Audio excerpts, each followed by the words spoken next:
As NIADA's president this year, I want to tell you how much I have appreciated the opportunity to serve you, our dealers, this great association on our industry in this important role. The work we've begun in Washington, D.C. and continue this week is critical to our association in keeping our industry out of harm's way. Working with Steve Jordan, Sean Peterson, Santi Esposito, and the entire NIADA team that has been eye-opening.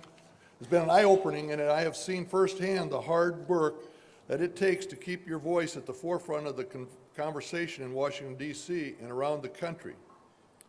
I am proud to say we are making great progress on your behalf, but we have much more work to do. I am especially excited for the progress we are making with our Buy Here, Pay Here Commission, chaired by my friend Michael T. We had a great organizational meeting yesterday, our first in person as a commission, and I know we have a great path laid out ahead to create a more permanent voice for our Buy Here, Pay Here members within NIADA. I'm also excited about the growth of our PAC fund this year. Steve will be announcing the winners of this year's PAC Cup competition tonight at dinner. So make sure you see Angela or Holly with any last-minute personal PAC contributions to help your region take home the prize. I want to personally thank you for taking the time to be with us this year in Washington, D.C. Your participation this week is so important. We have a great week of activities in store for you, including today's regulatory updates and key legislative talking points that we will carry to Capitol Hill tomorrow.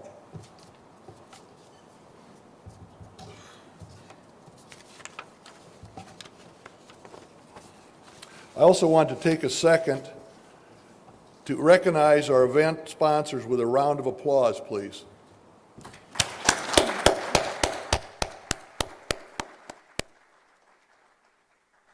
Without their assistance and commitment to helping our industry, we would not be able to execute our plans here this week. Thanks again for being here with us as we are looking forward to having a successful week moving our industry ahead. At this time, I'd like you to join me in welcoming Steve Jordan, NIADA's Executive Vice President, to kick off today's agendas. Thank you very much. God bless. Nicely done, Maestro. Well done. Well done. Thank you. Good morning. Thank you, Arlen. And we certainly appreciate your willingness to serve this year as president and know there's a lot of hard work and sacrifice that goes into that, and we certainly appreciate all you do for the association and the industry in your role this year. I do want to echo Arlen's comments about our sponsors. Certainly, we would not be able to do what we do this week without the continued support of our valued partners, and we just appreciate it. Many of them have exhibit spaces back in the back, so take an opportunity to find out what kind of cutting-edge products and services they have to offer, because again, we couldn't do what we do without their long-term support. So we definitely appreciate that. I also want to thank Scott McMahon and TrueCar for sponsoring this morning's breakfast. That's a nice spread over there, Scott. We really appreciate you guys doing that. I also want to personally thank each and every one of you guys for joining us here in our second annual Legislative Day on the Hill and National Leadership Conference. We've got a lot of ground to make up and cover, but as Arlen said, we're making a lot of great headway here inside the Beltway. You know, many of you have heard me say since 1946, NIADA has been representing the voice of the independent auto dealer. Ever since that group of 600 dealers formed in Chicago back in 1946, at the first annual convention of what was then the National Used Car Dealer Association, these guys rallied together at the time in an effort to, discount and, fight against what at the time was federal price controls. So, back in 1946, in the weeks and months after World War II, the issue was federal price controls. So here we are 68 years later, and the issue is no longer necessarily federal price controls. The issues have definitely changed, but what has not changed is the need for us to continue to exercise our voice in unity and make sure we're all rowing in the same direction. And that's an important deal. You know, just last week, voters in all 50 states went to the polls to send a full-throated message to the President and Congress that enough is enough. Voters sent a message to Washington, D.C. to find ways to move our economy forward, work together, and stop the stranglehold of regulation on small business.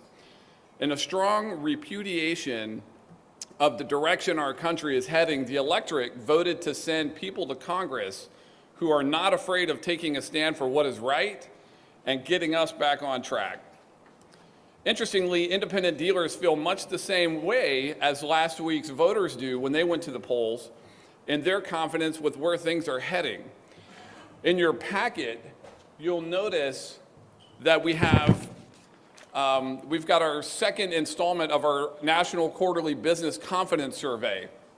And what we noticed was a marked lack of confidence in the lead up to the November 4th elections. In the aggregate, confidence has downgraded from cautiously optimistic to what I would call a pre-election holding pattern, a kind of an advanced case of, we're just going to wait and see what happens.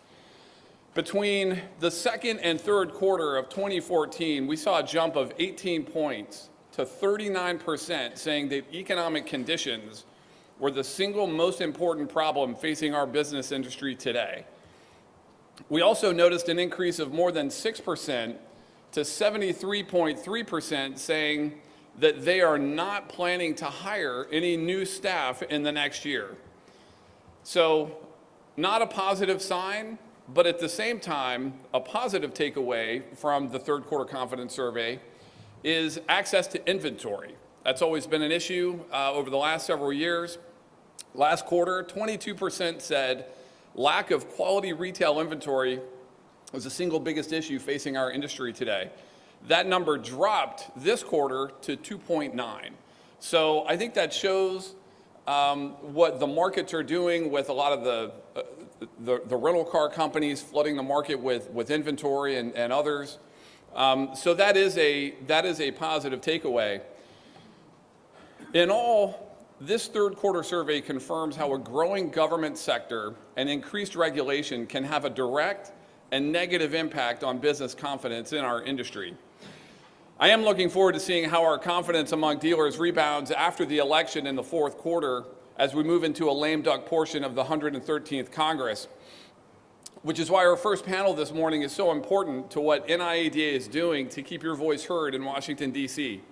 So at this time, what I'd like to do is introduce our first panel, the NIADA Legislative Update and Election Overview with Santi Esposito, Michael Esposito, Brian Esposito from Federal Advocates, who do a great job for us on the Hill as our lobbyists, and Sean Peterson, our Regulatory and Legislative Affairs Counsel. If you guys could join me at the podium, we'll go ahead and get our first panel started.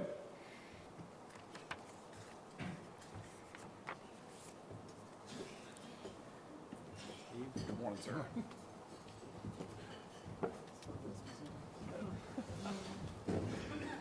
It's a lot of Espositos right there. If there are any other ones, you can come up here. I feel like I need to put a vowel at the end of my last name. Yeah. So, you know, they say the opposite of pro is con, and Santi, my first question goes to you. Does that mean the opposite of progress is Congress? Could be. It could be. So anyway, why don't you guys go ahead and introduce yourselves again, and we can go ahead and get started.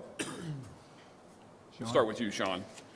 So, Sean Peterson, I'm a partner with the law firm of McMurray Peterson and Schuster out of Columbus, Ohio, and have been working with the association as regulatory and legislative counsel for about 3 years now, and very excited to represent the association in all things regulatory and provide advice on policy matters, compliance matters, et cetera. I'm Brian Esposito with Federal Advocates. Mike Esposito, managing partner with Federal Advocates. We've been representing the association here in D.C. for, I think, about 4 or 5 years. and Santi Esposito, President of Federal Advocates. And I'm going to begin this morning. First of all, thank you for the opportunity to be here. And you're all coming to D.C. at a very exciting time, the beginning of a lame duck session, and also a lot of new members coming in from the election. We fully expect that tomorrow on the Hill it's going to be a frenzy of activity, so we'll see it firsthand. Let me talk about the election first of all, and then I'm going to talk about legislative issues. In terms of the elections, obviously everybody knows that the Republicans in the Senate picked up 8 seats and probably at some point in time will pick up a 9th seat out of Louisiana.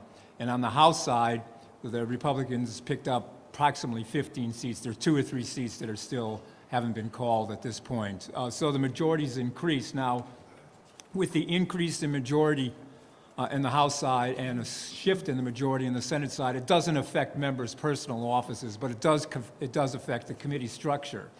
One of the things it affects is the size of the committees.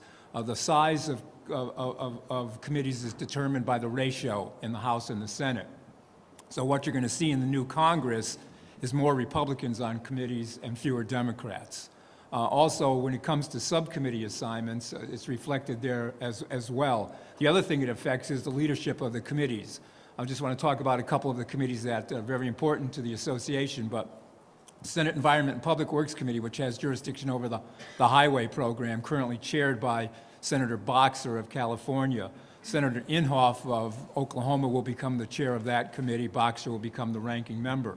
On the Banking Committee, currently chaired by Senator Brown of Ohio, on that committee, Senator Shelby, we believe, that's still somewhat up in the air, but we believe Senator Shelby from Alabama will be chair of that committee, and Brown will move over to the ranking position. One of the interesting ones is the Senate Commerce Committee. Senator Rockefeller, who is the current chair, retires at the end of this year, and the new chair will be Senator John Thune from South Dakota, and the ranking member will be Bill Nelson from Florida. On the House side, on the T&I Committee, the Transportation and Infrastructure Committee, the senior Democrat was defeated, Nikki Jo Rahal from West Virginia. So the new ranking Democrat will be probably Peter DeFazio from Oregon. And so that's going to affect certain things. Also, let me just briefly talk about the subcommittee situation. There's going to be musical chairs.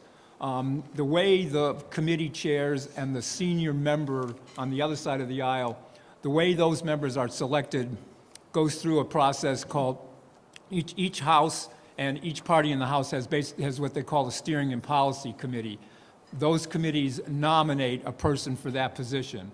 And when nominated, that nomination is taken to the caucus of respective parties and voted on the caucus. Subcommittees are handled differently. Subcommittees are handled internally within a committee, and practices vary.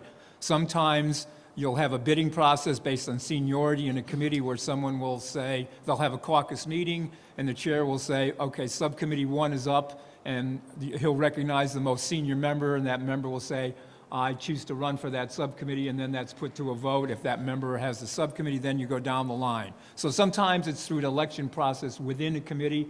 Sometimes the chair appoints subcommittee chairman, and sometimes the ranking member will appoint the ranking member of the subcommittee. And we're not going to know that. We're not going to know subcommittee assignments probably for the next 2 or 3 months because it's going to be a challenge for them to even do full committee assignments and ranking members before they get out of here in December. So probably the subcommittees will spill over until early next year. But I think the election, I think, has been good for the association. Let me talk about the Senate side.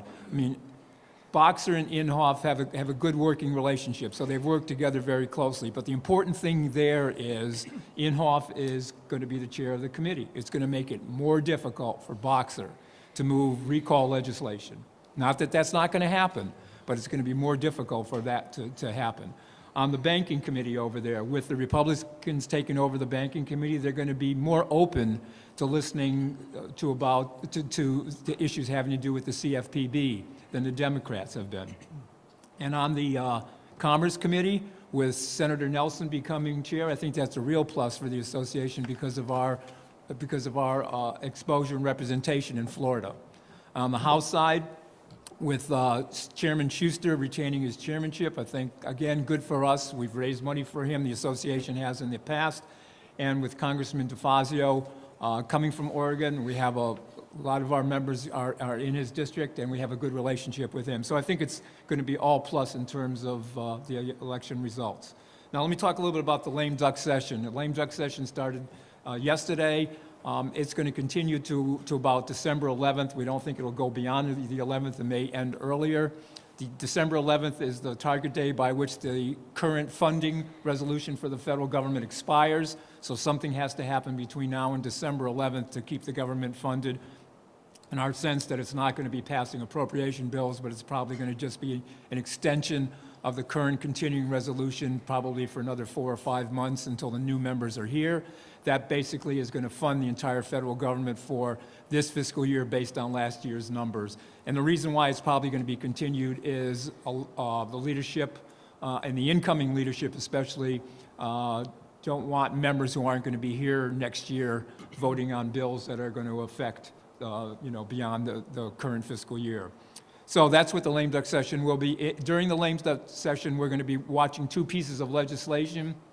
One, which is H.R. 5403. This is a bill that deals with indirect auto financing. If you recall, in March of 2013, the CFPB issued some guidelines which basically restricted the dealer's ability to and flexibility for interest rates on loans. What was that issue there? It was not only the conclusion reached by the CFPB, but the process that they followed to reach that conclusion. It was not an open process. They did not provide for any public notice or comment. They didn't hold any hearings on the issue. The methodology they used was kept quite close to the vest. And since that time, there have been 11 letters written by members of Congress on a bipartisan basis, some individually, some with bigger groups, asking all sorts of questions about that process. As a result of all of this, Congressman Stutzman, who is a Republican from Indiana, and Congressman Perlmutter, who we're going to be seeing on Friday, his office, a Democrat from Colorado, have gotten together and introduced a bill that would do 2 things. Number one, it would rescind the March 2013 guidance by the CFPB, and it would require that if the CFPB is going to look at this issue, that they have to do it in an open process. The bill has 124 co-sponsors, 48 Democrats. We have been working very closely with NIADA on this legislation. We've been telling the Senate to hold off. We're hoping that with the show of force in the House that the CFPB, who maybe can hear me outside the door, hears strongly our concerns about this issue and administratively does what this bill would direct them to do legislatively. So, and when we make the rounds tomorrow on the Hill, one of our 2 messages on this bill is to encourage members in the House to co-sponsor the legislation and both the House and Senate to support its enactment if it goes that far down the process. The other bill has to do with S 2609, which is the Marketplace Fairness Act. This is a bill which, there's a House and Senate bill, but most action has been on the Senate side. There are 3 bills introduced by Senator Enzi on the issue, and there was an amendment offered to the budget bill by Senator Durbin. And basically, the bill does 2 things. The one thing it does is it extends the current prohibition on taxing access to internet. And that's something that's non-controversial. And many times when this issue comes up, there are a lot of members of Congress who say, well, we should extend this thing without limitation in terms of timing. But what happens at the end of the day, they always just do it for 2 years, and now the 2 years is up, so they have to deal with it. And so that's a non-controversial part of the bill. The controversial part of the bill has to do with giving the states the authority to collect sales tax on interstate transactions from anywhere in the country, not just those that happen within their own state. And that's a very controversial issue. On the Senate side, again, where the thing really has initiated, Senator Reid strongly supports enactment of the bill. So does Senator Durbin. He's got a couple Republicans, Lamar Alexander, Senator Enzi. Enzi's one of the people whose offices we're going to meet on tomorrow. It's opposed by Senator McConnell. It's opposed by the Republican leadership in the Senate side. On the House side, the Speaker opposes it. The Majority Leader McCarthy opposes it. And the general indication is at this point is that the bill isn't going to happen in the lame duck session, but I've been in a lame duck session many, many times. It's a crazy session because if bills don't get enacted into law by December 11th or when they're out of here, they die. So this is it. And a lot of deals are cut, and I'm sure the proponents of this piece of legislation are looking for some vehicle to tack this on. You know, they're talking about doing something on tax extenders or things like that. And so we'll just have to see. But the message tomorrow on this is that we oppose the enactment of the legislation. Let me just mention, lastly, before I turn it to Sean, on recall legislation. There are 3 bills that we're watching again on recall legislation. One, the Boxer bill, which is S921. That's the bill that would require rental car companies before they sell, use, or lease cars to make sure that those cars do not have any safety defect associated with that vehicle. Our concern with that legislation is it defines a rental car company as any entity that has 5 or more cars for lease or rent. The second piece of legislation is a Rockefeller bill, S2559, and that bill basically says that used car dealers cannot sell, rent, lease a used car unless and until they provide written notification to the purchaser that it's subject to a recall, and the purchaser acknowledges in writing that they received that notification or the defect has been cured prior to the sale of that vehicle. The third one has to do with a bill that came out from the administration called the Grow America Act, which has similar language as the Rockefeller bill. That's the president's bill. Now, that one's not going to go anywhere because it was done within the context of a major highway bill, and Congress is not going to do a major highway bill in 3 weeks. The Rockefeller bill isn't going to go anywhere. Senator Rockefeller, again, is, as I mentioned to you, is retiring, and he, in the last month, introduced 4 major pieces of legislation, this being one of it. I think this is part of his swan song. You know, it reflects what he believes as far as this issue is concerned. He has no co-sponsors on the bill. It's not going to go anywhere. Boxer is the only one that has, you know, it's got any teeth in it. I don't see it happening. I see that we're going to have to revisit this issue next Congress because it could be within context of the highway bill. But there are 8 co-sponsors to that bill. There are bipartisan support.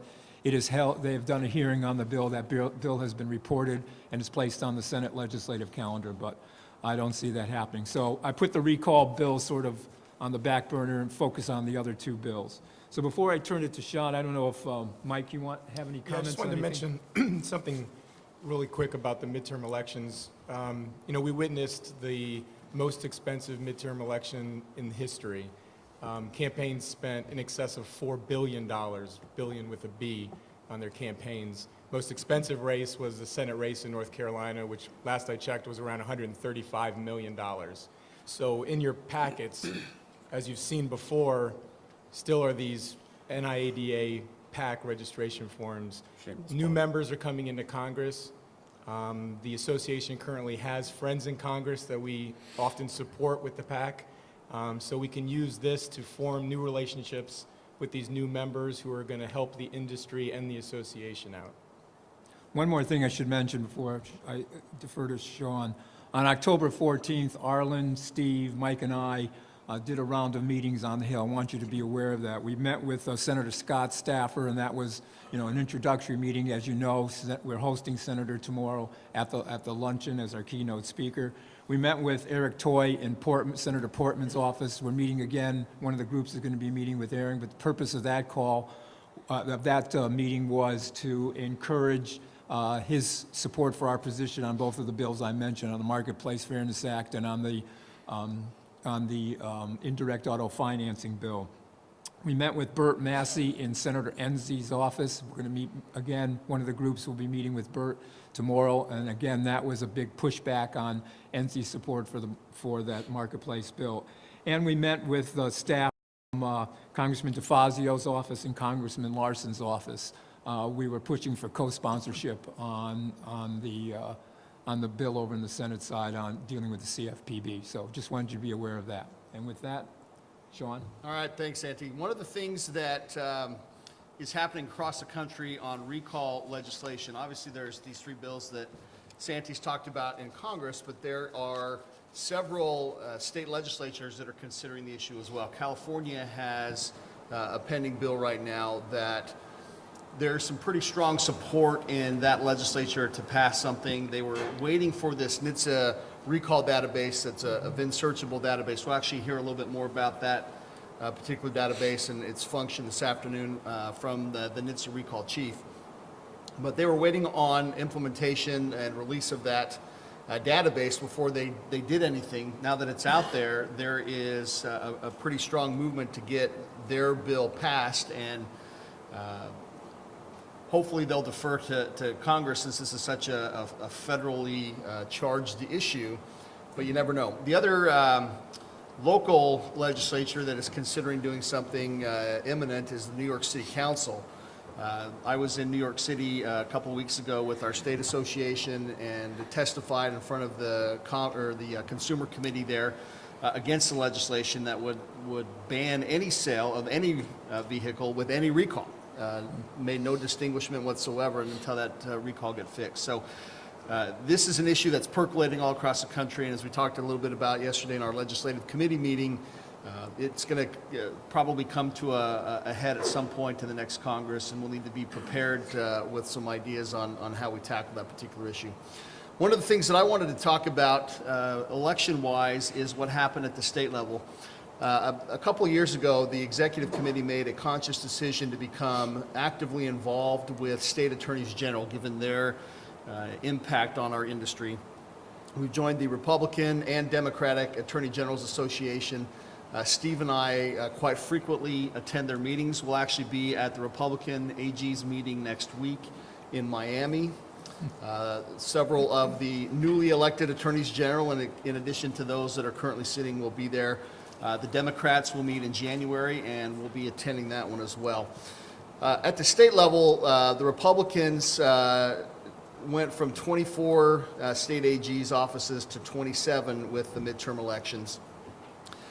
But I think what's going to be interesting to watch is if you noticed some of the governorships that, and AG, by the way, doesn't stand for Attorney General, it stands for aspiring governors, so keep that in the back of your mind. Several of the fairly blue Democrat states elected Republican governors, Maryland, Massachusetts, Illinois being probably three of the most notable. Those states also re-elected pretty staunch Democrat attorneys general. So over the course of the next 4 years, because AG stands for aspiring governor, we have some reason to believe that those attorney generals are going to be pretty active. They're all consumer-driven attorneys general, by the way, and very active consumer protection states. We suspect that those AGs will probably, in an effort to bolster potential gubernatorial campaigns, be pretty aggressive in monitoring the industry, making sure that things are done right, and being consumer advocates. One of the on the regulatory side, one of the hot issues that's going on right now is the CFPB's release of their larger market participant rule proposal. The CFPB has jurisdiction to supervise any entity that meets a certain threshold. They have to define that threshold by rule. There's a couple of markets where they can supervise any entity, and in essence what supervision means is they're allowed to go in and look at your books, make sure that you've got safety and soundness, your finances are in good shape so that there's no market crash, so to speak. The other thing that they can do is go in and look at compliance processes to make sure that you're complying with all of these federal financial protection laws that they're required to administer. They have that supervisory authority over any bank that has assets over $10 billion. They have that supervisory authority in certain markets like mortgage, student lending, payday lending. But in other marketplaces, they can define and set a threshold for larger market participants as opposed to smaller market participants. And based upon a rule that they pass, they would then be able to supervise anybody that meets the larger market participant definition. In September, they released a proposed rule that would define what a larger market participant is in the automotive financing industry. The threshold that they've set or proposed to set is 10,000 annual originations. Now, they've defined originations to include the actual extension of credit, acquisition of credit if they're buying paper, refinancing of obligations, leasing. So this 10,000, according to them, this is their data, not ours, according to them, they anticipate that there'll be about 40 companies that meet that larger market participant definition, and that constitutes about 90% of the automotive financing marketplace. So if you think off the top of your head, that's going to cover the captive, your manufacturer's captive. Now, I guess I should clarify that these are non-banks, by the way, not banks. So it would involve your captive finance companies, your larger non-captive finance companies. As far as our members go, we're not sure how many, we don't think that very many are going to get wrapped up into that. Potentially some of the bigger buy here, pay here finance companies such as Buy Riders and Drive Times finance companies may get wrapped up into that. The CFPB has asked for comments to that rule be submitted by December 8th, and they've asked for some comments on a wide variety of issues that go along with that. We are working with our newly formed Buy Here, Pay Here Commission on developing a response to those comments, and we anticipate getting those filed by December the 8th. And speaking, thank you, Sean. And speaking of our newly formed Buy Here, Pay Here Commission, I do want to just kind of take a second and update everybody on the progress there. Some of you may not remember last year during the same legislative committee meeting in 2013 that we had during this same event. The legislative committee acted to create a Buy Here, Pay Here task force. And over the last 12 months, we've been working pretty hard behind the scenes to evolve the Buy Here, Pay Here task force into what it is today, which is a more permanent version, the Buy Here, Pay Here Commission. Yesterday we had our first in-person meeting, and that meeting was chaired by our inaugural chairman, Michael T. From Fort Worth, Texas, with MC Auto. If anybody was in the Buy Here, Pay Here Commission meeting yesterday, would you mind standing? I'd like to just see everybody see who the commissioners are and the active participants. So Buy Here, Pay Here is arguably one of the the fastest growing segments of the industry. It's a big part of the big niche part of the industry. And what we've done is found some of the best and brightest dealers and Buy Here, Pay Here industry leaders to participate in our Buy Here, Pay Here Commission. And these guys are leading the charge on behalf of Buy Here, Pay Here within the NIADA structure. And we think that's a really important thing. So I want to give you guys a round of applause.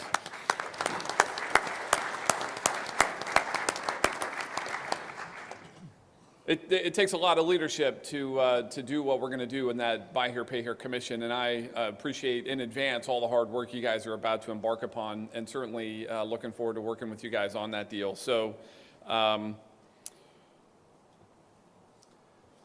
anything else on that? In preparation for tomorrow's meetings on the Hill, there's a couple of pieces of information in your packets that we encourage all of you to take a look at. One is a copy of the language of both of the bills. That's probably less important than some of the other summary documents that are in there. There's a sheet of talking points that highlight some of the key provisions of each of the bills. There's also a position paper that gives you a little bit of background, gives you status of the bills.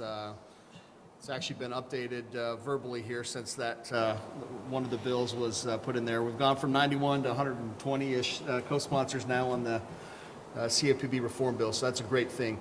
Encourage you to take a look at those documents sometime today in preparation for our discussions tomorrow.